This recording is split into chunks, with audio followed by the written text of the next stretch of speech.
When you think of fictional authoritarian states, one might imagine Oceania from 1984 or the World State from Brave New World. But one nation that is on everyone's minds lately, thanks to its recent adaptation, is the Republic of Gilead from Margaret Atwood's The Handmaid's Tale. But as frightening as Gilead is, can we say with any certainty that it is plausible? Hello everyone, I'm Matt Mitchrich, the alternate historian.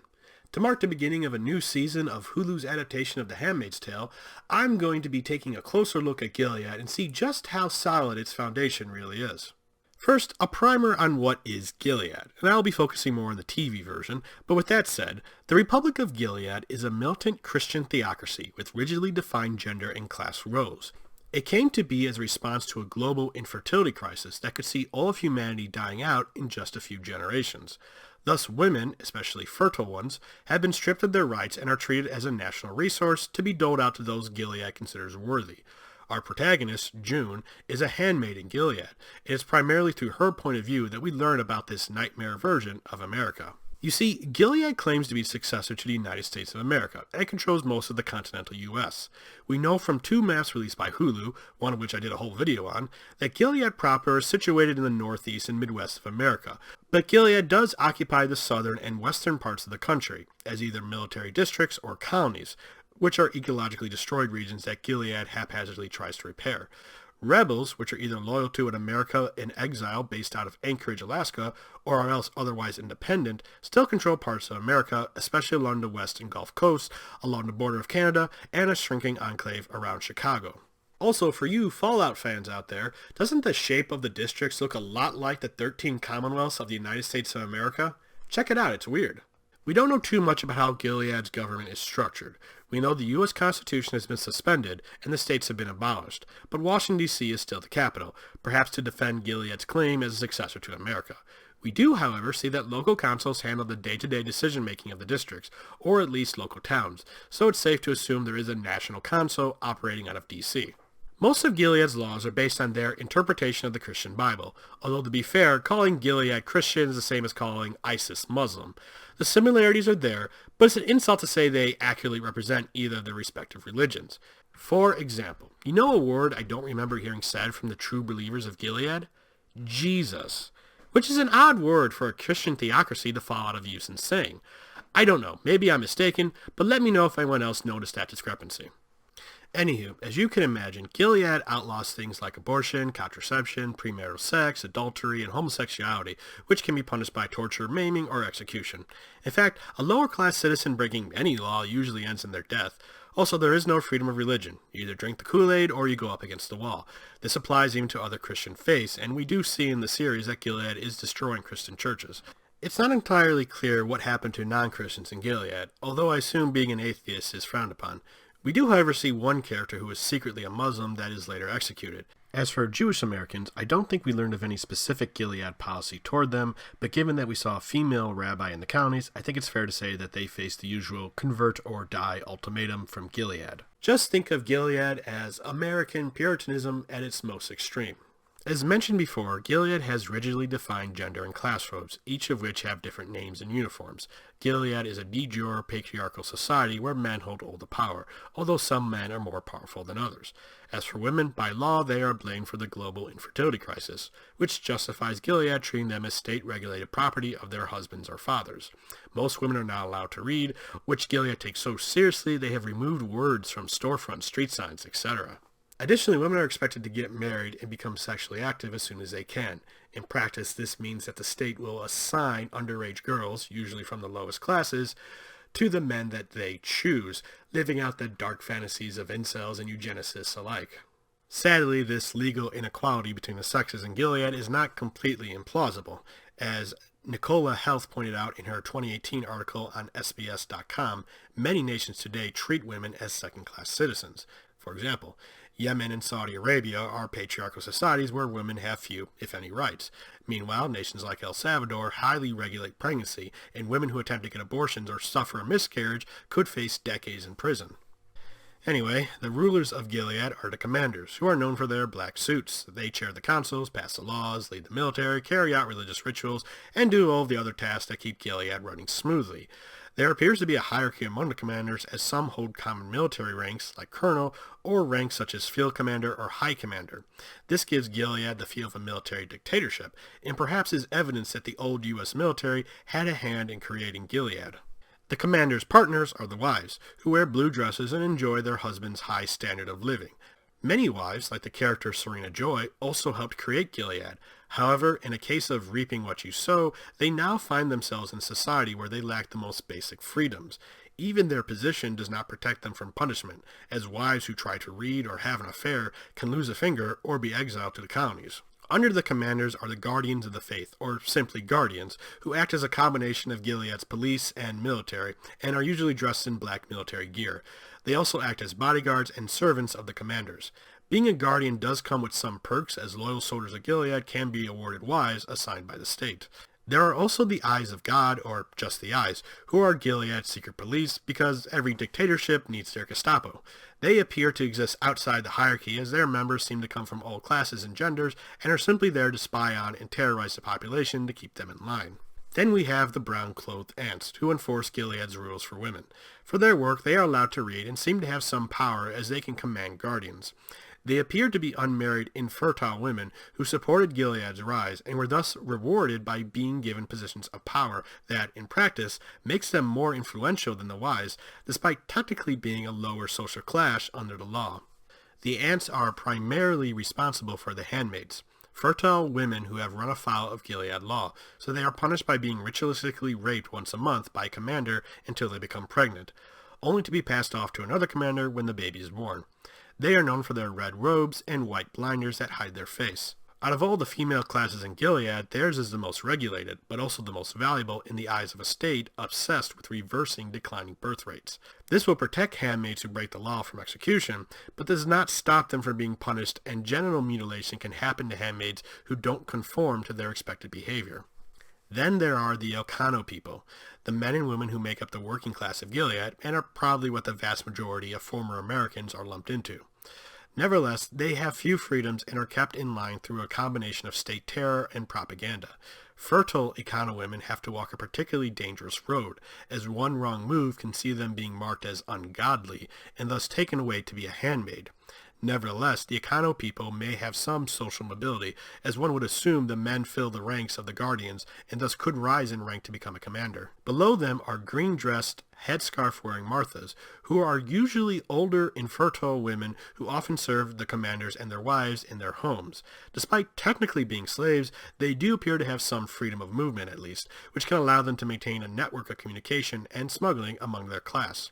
There are also Jezebels or prostitutes. They aren't an official class of Gilead, as commanders tend to keep them secret from everyone, especially the wives, but they are used to entertain commanders and foreign guests they are trying to woo because, hey, even Puritans have orgies. Finally, we have the unwomen. For their crimes, they are used as slave labor in the colonies rather than being executed. Nevertheless, execution might be more merciful, as working in the colonies is hard and disease is rampant, so an unwoman's life expectancy is rather short. Surprisingly, there aren't many male slaves in Gilead, and most men who commit a crime that would get a woman sent to the colonies are instead executed. Not sure why, but my theory is that because Gilead's ideology is basically male supremacy, they can't be slaves, as that is a role reserved only for women.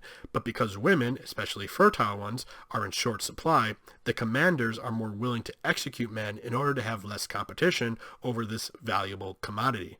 Sort of like an extreme version of how fundamentalist Mormon communities will exile young men so there is less competition over wives.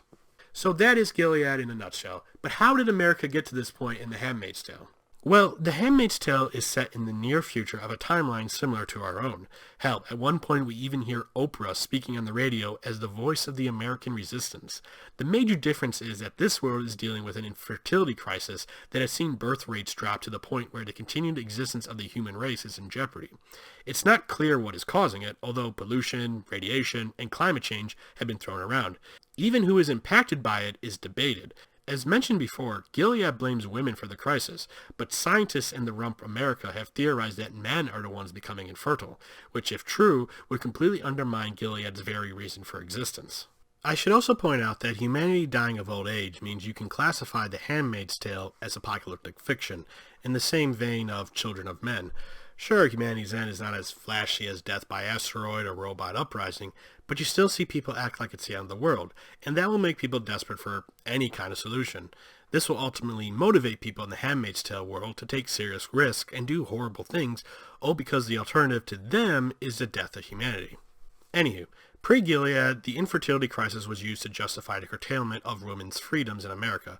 For example, we've seen the show that married women needed their husbands to sign off on birth control. Additionally, harsher rules are imposed regarding the care of children, which makes things difficult for working and or single mothers, which seems to encourage women to stay home and pop out kids without going as far as ordering them to do that. Meanwhile, the mass existential crisis humanity was experiencing led to a religious revival in America, which saw the rise of the Sons of Jacob. At a surface level, they seem like any other modern-day conservative, quasi-Christian group demanding a return to their imagined traditional values. The Sons of Jacob, however, are much better funded, organized, and, due to the looming apocalypse, have a lot of members across the country. We also see that they have members who hold high ranks in the federal government. Nevertheless, as the crisis continued, the Sons of Jacob became increasingly radicalized and violent, culminating in the President's Day Massacre, where the president, the entire line of succession, all members of Congress, and Supreme Court are killed by them, but they blame it on Islamic terrorists. Afterwards, a new provisional government made up of civil servants, some of who are allied with the Sons of Jacob, take over. First off, how convenient every leader in the federal government was in the same place at the same time for this decapitation strike to work. Second, for the Sons of Jacob to succeed in seizing control, their infiltration of the federal bureaucracy, military, intelligence community, etc. would have to be near complete, and yet no one got elected to public office? There are Congress members today who think a baby-eating satanic cult controls the world, and you're telling me not one member of the Sons of Jacob got elected to high office? Really? Come on. And yet, while it seems implausible, I can't dismiss it completely because, unfortunately, we in America live in a post-Capitol insurrection world. The people who attempted to overturn the results of the 2020 election were just alt-right trolls. They were lawyers, CEOs, civil servants, cops, active duty soldiers, or veterans. Many were middle or upper middle class or had access to resources most Americans don't have.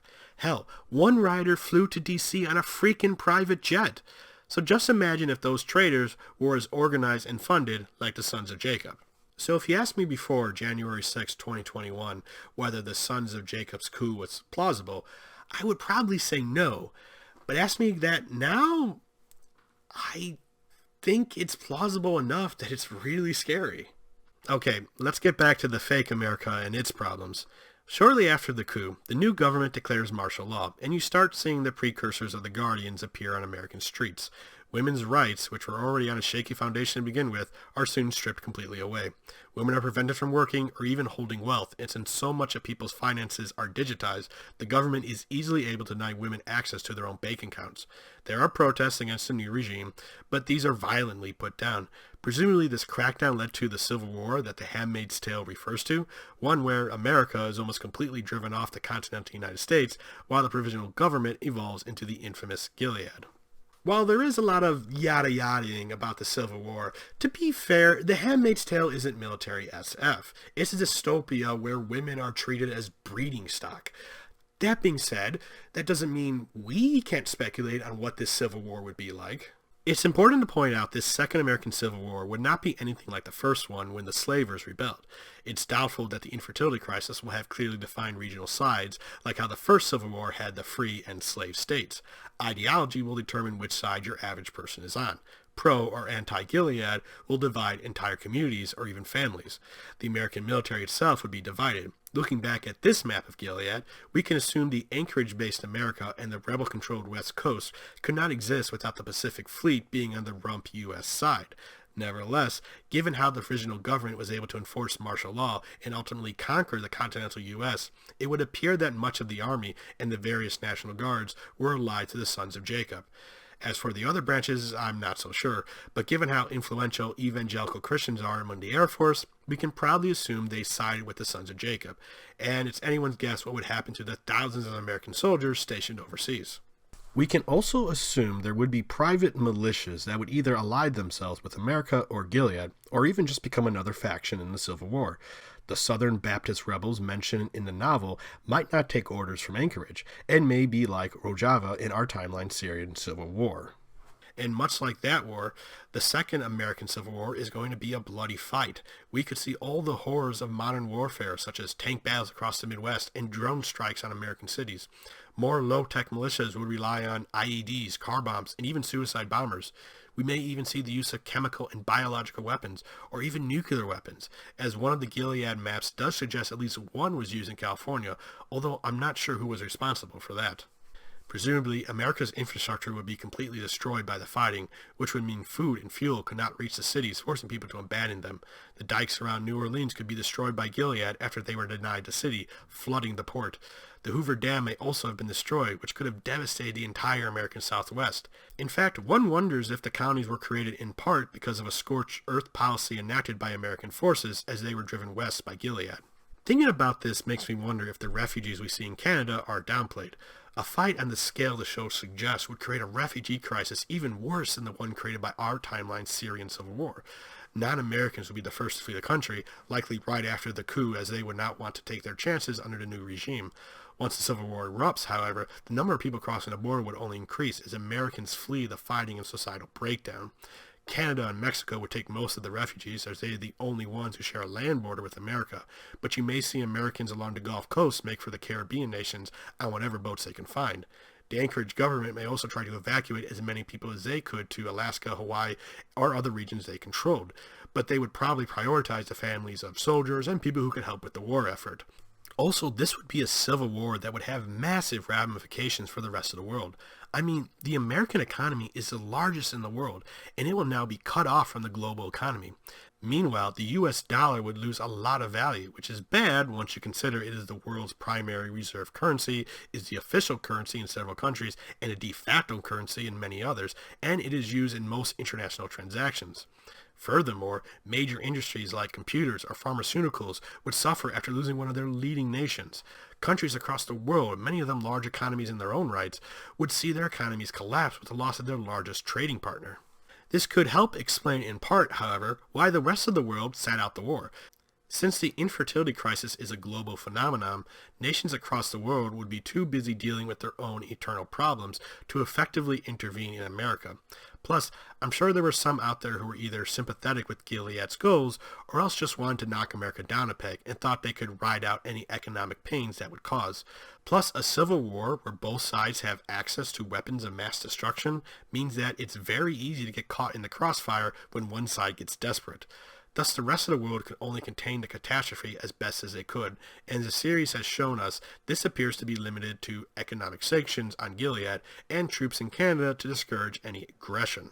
So, Gilead announced to build a new country full of war-torn cities, irradiated wastes, and an active insurgency, all while a global infertility crisis is happening. But how can they? Well, to answer that question, we need to talk about Gilead's economy. Because ideology, propaganda, and death threats can only motivate people for so long. No one is going to take orders from you forever if they can't feed or house themselves or their families. So, let's first talk about what we know about Gilead's economy. Besides the economen, it appears to rely partly on slave labor from the Marthas and to a lesser extent the unwomen who try to clean up the colonies. In addition, we can assume Gilead does not have a large pool of skilled labor, as many probably fled the country, were deliberately killed by Gilead for not fitting into their New World Order, or else were women and thus were deliberately denied access to the workforce. Gilead also lacks many of the modern conveniences that we take for granted, like computers or cell phones, or common goods like coffee or oranges, even among the commanders in their households. We also don't see many examples of private ownership, or for that matter, even money, at least in the way we understand it. For example, we see handmaids go to the grocery store with tokens they exchange for goods. Perhaps Gilead is experiencing rationing, or this is a deliberate policy imposed by the state. So I think it's safe to say that Gilead doesn't have a capitalist economy. But what does it have? Is it something new, or is it something older? For that, we need to talk about Commander Lawrence, who is probably one of the more interesting characters in The Handmaid's Tale, at least from a world-building perspective. He is credited with building Gilead's economy, but what that means we haven't been told, except that he is responsible for creating the colonies. However, in one scene, June, currently assigned to Lawrence as a handmaid, is asked by him to get a book, and we see several books on the shelf written by him. One of which criticizes populism, another that praises religion and economics, and another which suggests bringing back mercantilism. So first, what is mercantilism? Well, Eric Reed, while writing for The Street in 2018, called mercantilism an economic philosophy built around exports and trade. A mercantilist economy tries to increase its wealth by maximizing exports and minimizing imports. This is based on the mercantilist belief that exports make an economy richer because they bring money into the economy, while any imports take money out of it.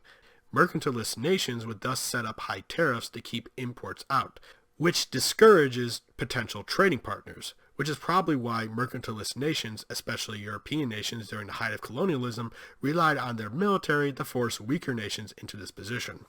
So perhaps Gilead is a mercantilist economy managed by a theocracy that puts high tariffs on foreign goods, while heavily regulating their own economy. We can probably assume there are several government-sanctioned monopolies that handle producing the goods Gilead's population needs, which may explain the absence of private businesses. Here's the problem, however. It's hard to have a mercantilist economy if absolutely no one wants to take your exports. As we know, the UN, which I assume doesn't continue to operate out of New York City in this timeline, has put economic sanctions on Gilead, and no nation officially recognizes them. While we can assume some trade happens through smuggling and other shadier means, we see from the series that Gilead is struggling to work out trade deals with Mexico and Canada, countries that were some of America's largest trading partners. So how is Gilead affording to maintain even their shrunken economy, along with waging an ongoing civil war? Well, Gilead may just be taking whatever they can scavenge from rebel areas they conquer, or whatever resources they can extract from the colonies. Sort of like how Indy Neidell described in his Between Two Wars and World War II in Real Time series, on how Nazi Germany's pre-war economy grew through overspending, but would ultimately need the resources to sustain itself that could only be won through conquest, hence why a war that saw much of Europe looted to maintain the German economy was inevitable. Furthermore, this system really only benefited the Nazi elite, who hoarded any wealth gained from the plunder of Europe and what they stole from the people they persecuted, which is pretty much what the commanders of Gilead are doing. They enjoy mansions, the best quality food and drink available, and brothels where all manner of flesh is theirs for the taking. Any wealth that makes it to the econo people or other classes is either scraps or redistribution of wealth from the people Gilead is persecuting. It's American fascism, pure and simple.